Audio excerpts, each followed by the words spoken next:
খুব সহজে কলা পাতায় রুই মাছের পাতুরি করেছি। গরম ভাতের সাথে খেতে খুবই চমৎকার লাগছে। কিভাবে করেছি একটু পরেই সব দেখাবো। নমস্কার, আমি স্বপ্না।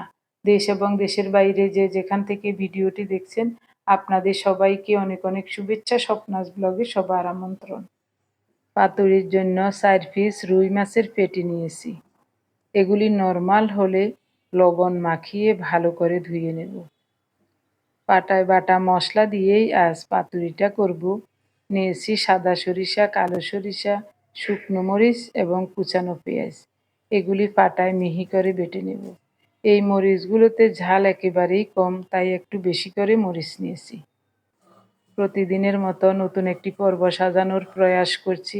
আমাদের ঘরোয়া রান্নাবান্না, খাওয়া দাওয়া, এইসব বাস্তব চিত্রগুলি নিয়ে।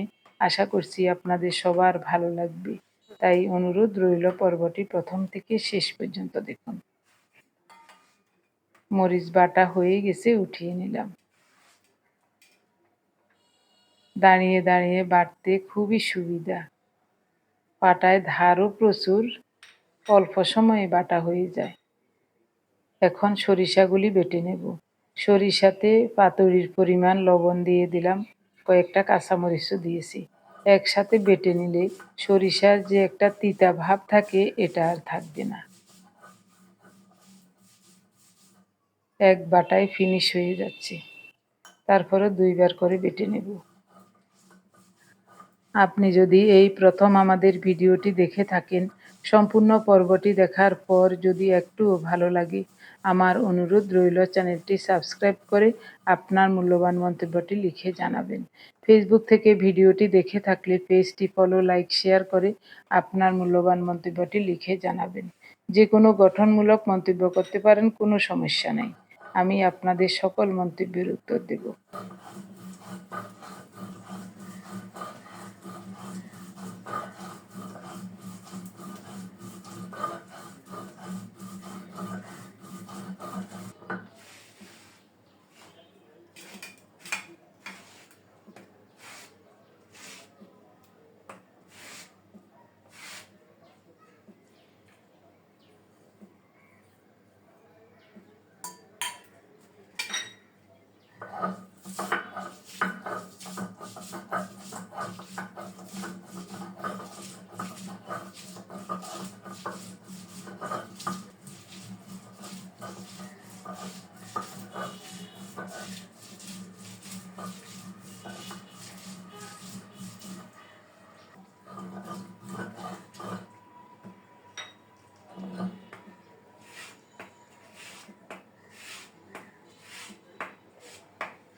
মাছের পিসগুলো লবণ মাখিয়ে একেবারে পরিষ্কার করে ধুয়ে নিয়েছি।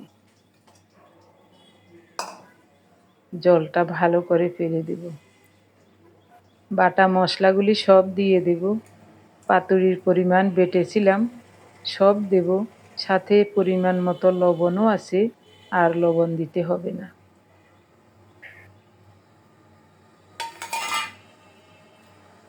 পাটা ধোয়া জলটা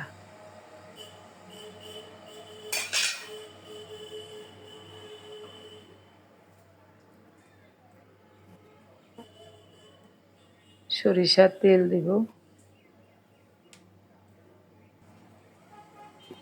কলা পাতা 2টা আগেই ছেঁকে পরিষ্কার করে ধুয়ে রেখেছি।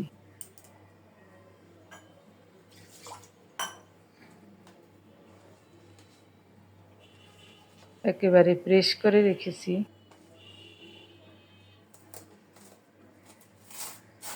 বৃষ্টি এবং ঝড়ো হাওয়ার কারণে পাতা ছিঁড়ে গেছে, ভালো পাতা নাই। তাই 2টা পাতা এনেছেন।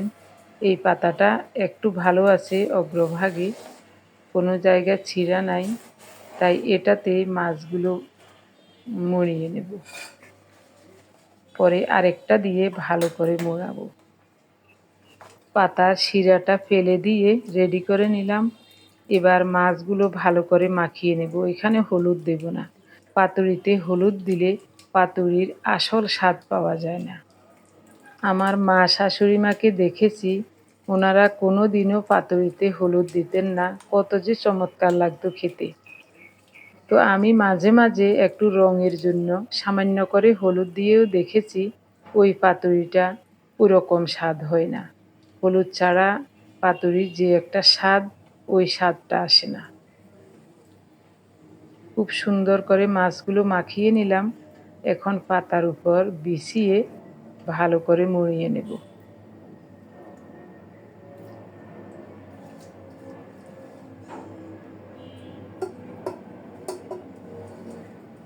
মাছ মাখানো বাটি ধুয়ে, হাতটা ধুয়ে সামান্য করে একটু জল দেব। আমার মা শাশুড়ি মা বলতেন, রান্নার জন্য কোনো কিছু রেডি করে নিলে ওখান থেকে যদি সামান্য কিছুও বাদ পড়ে যায়, তাহলে ওই রান্নাটা আর স্বাদের হয় না। ওই স্বাদটা নাকি ওখানেই থেকে যায়। যদিও এটা আগের দিনের মানুষের একটা মনের কল্পনা, তবুও আমি এই জিনিসটা এখনো মানি। আমার কাছেও তাই মনে হয়। যেদিন একটু অবহেলা অযত্ন করে কিছু ফেলে রেখে রান্না করি, ওই তরকারিটা সেদিন তেমন স্বাদের হয় না। এজন্যই আমি এই জিনিসটা এখনো মানি। হয়তোবা এটা কুসংস্কারও হতে পারে, কিন্তু আমি আমার মনের দিক থেকে ফ্রেশ থাকতে চাই। পাতার শিরাটা দিয়ে পাতুরিটা বেঁধে দিলাম, যেন খুলে না যায়। খুব সুন্দর মতো রেডি হয়ে গেল। কড়াই গরম হলে পাতুরি দিয়ে দিলাম। আজ আর কিছুই রান্না করব না, শুধু এটাই, ভাত আর মাছের পাতুরি। গতকাল হেলনের ডাল দিয়ে রুই মাছের মাথার মুড়িঘণ্ট রান্না করেছিলাম, ওখান থেকে অর্ধেকটা রেখে দিয়েছি আজকের জন্য, ওটা জাল দিয়ে নেব। হঠাৎ করে কিভাবে মুষলধারে বৃষ্টি হচ্ছে এবং ঝড়ো হাওয়া হচ্ছে দেখুন। কিছুক্ষণ আগেও আকাশ ফর্সা ছিল, এখন একেবারে বৃষ্টি।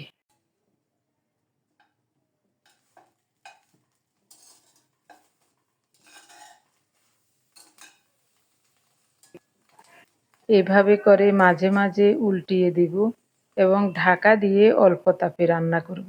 এরই মধ্যে অনেক সময় পার হয়ে গেলেও এখন দিনের 3:30 বাজে। আমরা দুপুরের খাবার খেতে বসলাম। পাতুরিটাও দারুণভাবে হয়ে গেছে। পাতুরি খুলতেই মিষ্টি একটা ঘ্রাণ বের হয়েছে। দেখতে যেমন সুন্দর লাগছে, খেতে অবশ্যই ভালো লাগবে। মাছের থেকে এই জিনিসটা বেশি স্বাদ লাগে খেতে।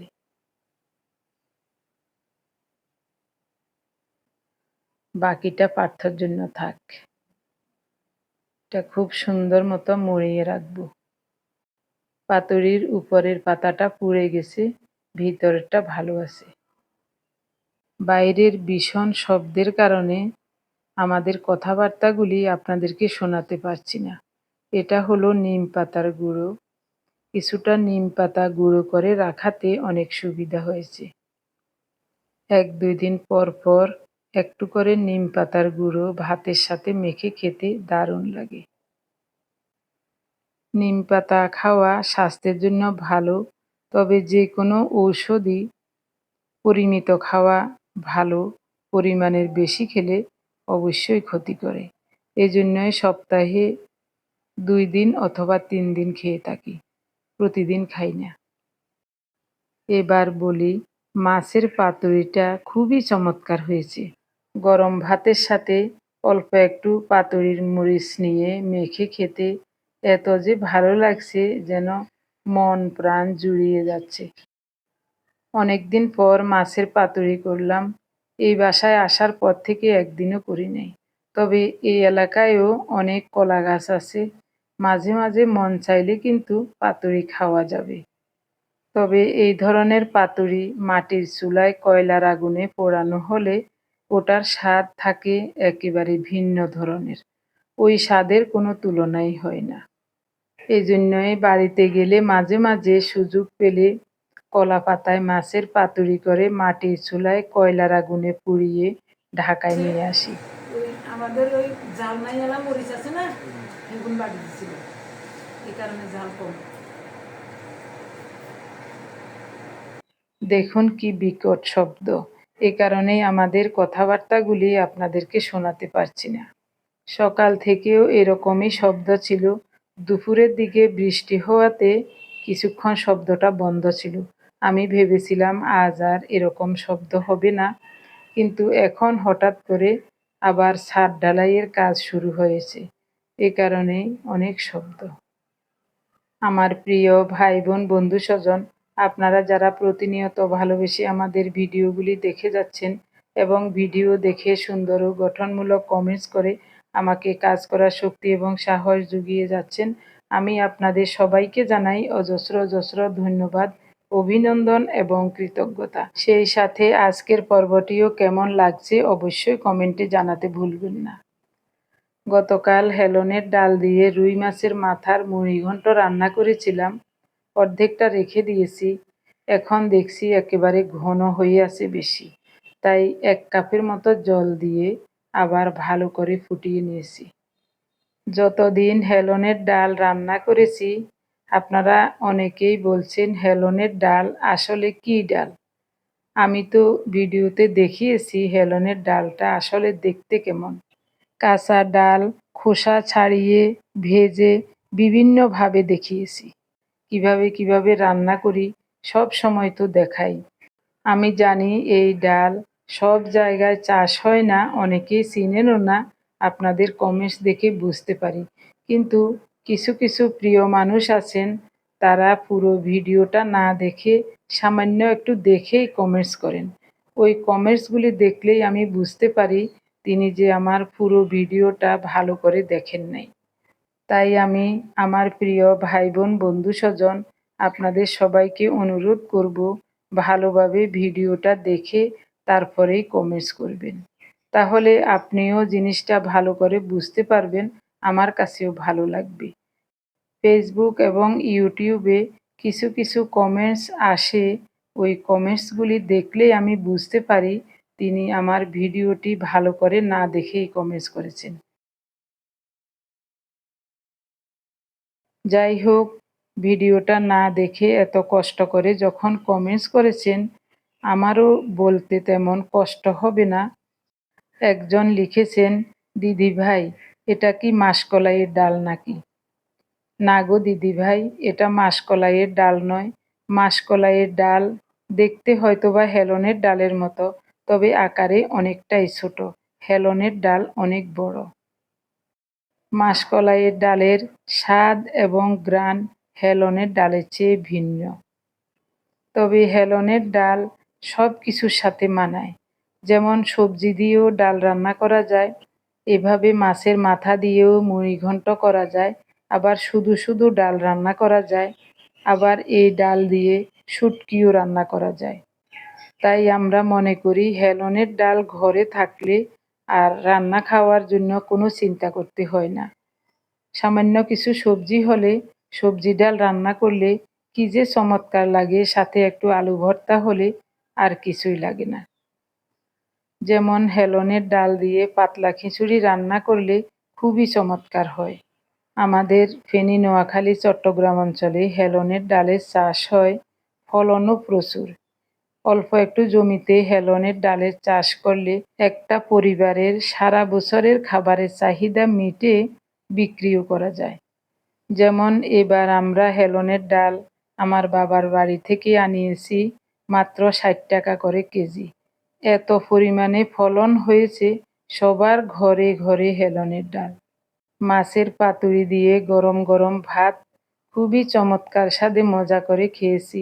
খাওয়া দাওয়া শেষে থালা বাসনগুলো ধুয়ে রাখি। কাচের প্লেট অথবা গ্লাস ধুইতে গেলে আমার কাছে ভয় লাগে, মনে হচ্ছে যেন হাত থেকে পড়ে যাবে, এবং পড়ে গিয়ে অনেক কিছু ভেঙেও ফেলেছি। আগের বাসায় থাকতে একদিন প্লেটগুলো মেজে সিঙ্কে রেখেছি, ছোট্ট একটা বাটি মাজতেছিলাম, ওই বাটিটা হাত থেকে পড়ে উপরের প্লেটটা ভেঙে একেবারে 2 ভাগ হয়ে গেছে। এই জন্যই খুব ভয় লাগে। মাছের পাতুরিটা এত যে চমৎকার হয়েছে, না না তোমার কই মাছের পাতুরি, ডাল মিশ ওই পাতুরি দিয়ে এক থাল ভাত খাওয়া। আজকে খাওয়াও বেশি হয়ে গেছে।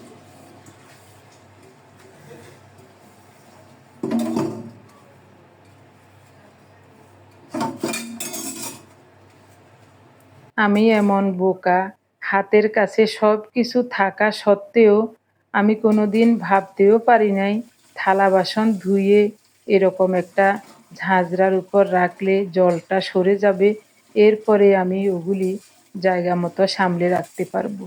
এমনিতেই থালা বাসন ধুয়ে সাথে সাথে যদি ওই রেকে রাখি, নিচ দিয়ে জল পড়ে ভেসে যায়। তার জন্যই অনেক সময় ধোয়া থালা বাসনগুলি সিঙ্কের উপরে বা তাকের উপরে এভাবে উপুর করে রেখে দিতাম, জলটা সরে গেলে তারপরেই রেকে রাখতাম। কিন্তু এই বাসায় আসার পর আমার একজন প্রিয় দিদি মলি দাস, তিনি আমাকে এই পরামর্শটা দিয়েছিলেন।